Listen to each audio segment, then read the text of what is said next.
Vladimir Putin, the leader of Russia for the last 15 years, has handcrafted a completely unique hybrid system of government, a capitalist dictatorship built on rampant criminality that's designed to keep him in power for as long as possible.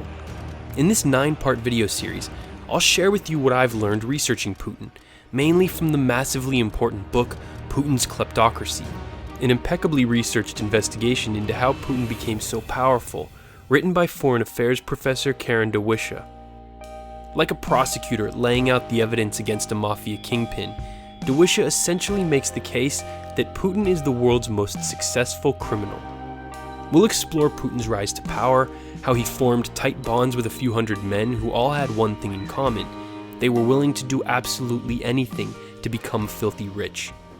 Like the martial artist that he is, Putin used their own greed and thirst for power to his own advantage, making himself the single vital power source driving this system of tribute payment, a system that without him would quickly break apart, leaving these men he helped make powerful and wealthy powerless, and likely in prison.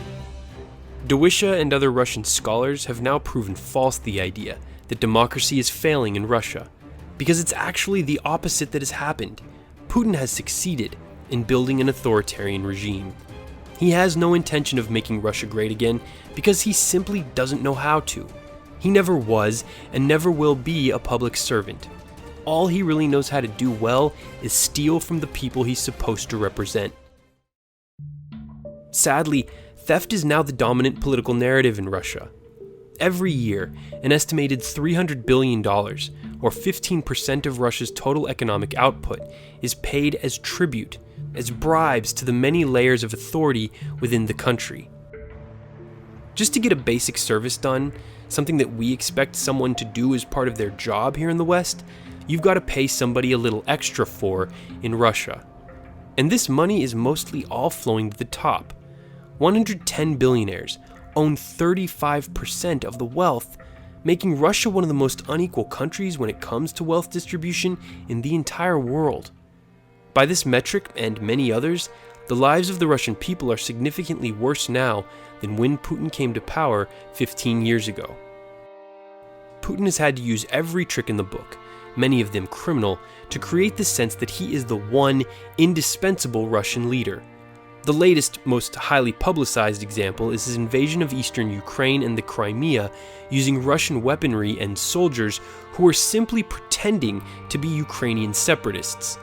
The conflict is just one of a long list of events, many of them manufactured by the Kremlin itself, that Putin has used to brandish his image as the indispensable leader of a nation under constant attack, targeted by the Americans, or the Chechen terrorists, or the spies within the Federation's borders, or the gays determined to undermine traditional Russian culture.